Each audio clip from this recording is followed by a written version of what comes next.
there was a conference held on the outskirts of Washington, D.C., entitled Winter Soldier, Iraq and Afghanistan. It harkened back to Winter Soldier testimonies from three decades ago during the Vietnam War. And they basically got together some U.S. troops, and they made comments about what happened inside Iraq that the media does not cover and that we don't talk about, and of course the administration doesn't talk about, and the commanding officers don't talk about. There was apparently some startling testimony from a number of people, but Iraq war vet John Michael Turner clearly had the most startling testimony, and it really is chilling. It's about what they did to innocent Iraqis, and I can't believe he said this on tape. I do want to give you a little warning towards the last minute of this, and it lasts about 4 minutes. There is a very graphic picture of Iraqi boy's head, so just a little warning on that. Now let's listen to Iraq war vet John Michael Turner.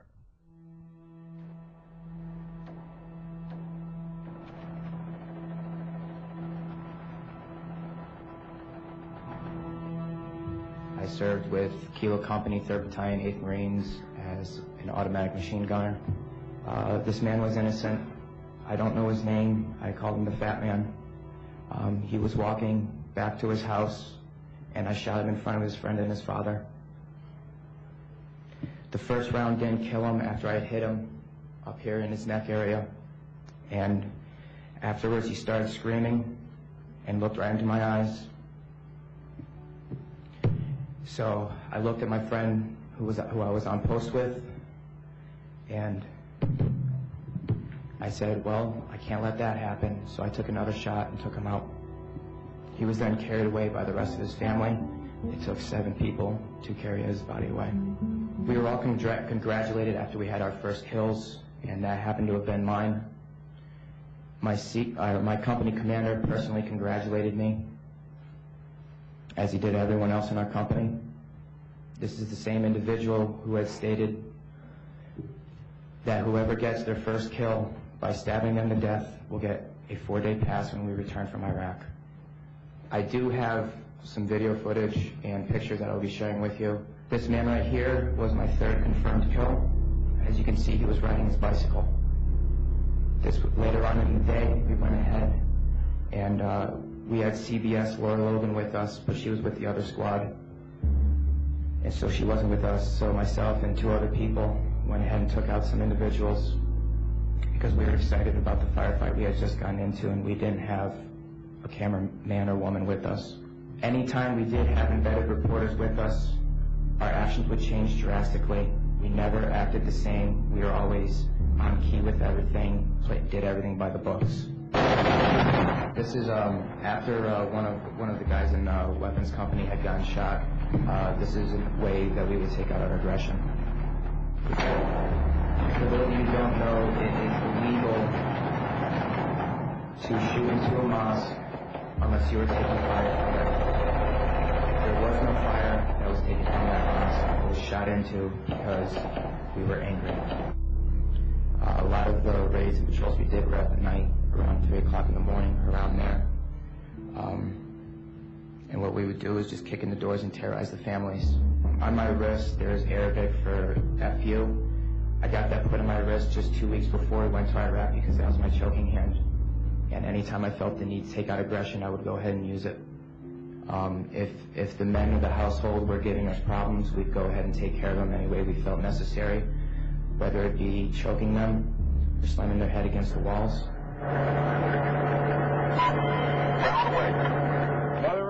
Everyone sitting up here has these stories, and there's been over 1 million troops that have gone in and out of Iraq, so the possibilities are endless.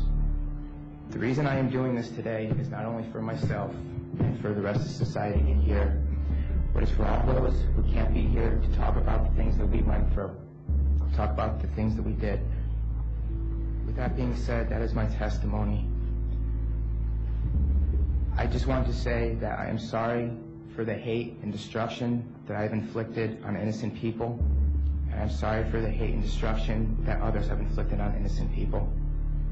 At one point, it was okay, But reality has shown that is not, and that this is happening, and that until people hear about what is going on with this war, it will continue to happen, and people will continue to die. Why did they do this? And who's responsible? Those are some obvious questions. First thing is, we train these guys to go ahead and kill folks, right? And then we sit them in the middle of Iraq where they take fire from people that they don't know and can't comprehend. They can't tell who's who. They can't tell who's friendly. They can't tell who's an enemy. And then we get surprised with, their lack of training, with the encouragement they're getting from their commanding officers, that when they lose people within their battalion or division or whoever they happen to be with that day, that they lash out. I mean, put aside the killings for a second. What they did to that mosque, right? Those are some young boys who are angry. And they've seen somebody die in front of them they cared about, that was a friend of theirs, so they want to strike back. Unless you have put a great number of restraints on these folks and trained them to your absolute utmost ability and had everybody in the chain of command saying, here's why we cannot strike back. Here's why we cannot fire into a mosque. Here's why we can't shoot a guy in the head for no apparent reason. They're going to do it. And anybody who served in armed forces, I would imagine, recognizes that. So is it the fault of these kids who did it? There is no way of avoiding responsibility. Yes, it is. He should have never killed that guy on the bike, and he should have never killed that guy that he called the fat man, okay? And they shouldn't have fired into that mosque. Now, having said that, is it also the fault, and even more so, the fault of the commanding officers and all the way up the chain of command of all the people who said, and that goes all the way to Rumsfeld and it goes all the way to Bush, do whatever you got to do and go ahead and win this war? Of course it's their fault. And Don Rumsfeld didn't know this was happening. George Bush didn't know this is happening. He thought that everything was hunky-dory and everybody's following the rules exactly, and that these guys weren't encouraged to kill innocent Iraqi civilians. Now you wonder why we have this enormous uprising and this war that has lasted longer than our presence in World War II. Gee, I wonder how we lost the Iraqi hearts and minds. This is why the Iraqis want to get rid of us, because there is a deep shame and humiliation and embarrassment. Not only do we do this, but there's not a damn thing they could do about it. You think that we're going to send John Michael Turner back to be tried by the Iraqis? You think we're going to send Don Rumsfeld back to be tried by the Iraqis for the crimes that they've committed? You think we're going to send George Bush to get tried by the Iraqis for the crimes he's committed? Hell no. You know it, I know it, and the Iraqi people know it. And that's why they hate us. People's dumbasses here, conservatives sitting comfortably on their couch somewhere in America going, oh, man, we liberated them. Why did they hate us? You don't have any idea what's happening in Iraq, do you? And you got to give those guys credit there, standing, that went to that conference and spoke out.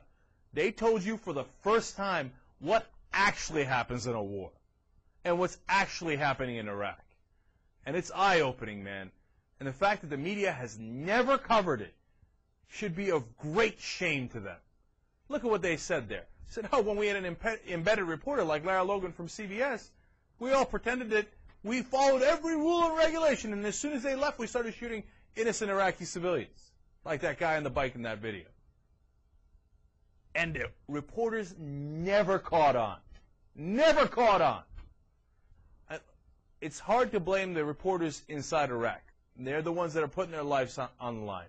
But someone should have gotten somebody that's covered a war before and asked the tough questions. Hey, are we really following every rule and regulation in Iraq? Hey, why have all of the Iraqi people turned against us?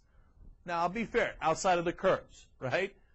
Why did we lose the Shiites and the Sunnis when we liberated the, quote-unquote, liberated the Shiites? When we helped the Shiites gain power over Iraq, why did they hate us? The news organizations did not ask that question. They never figured out why. They never figured out what was really happening in Iraq.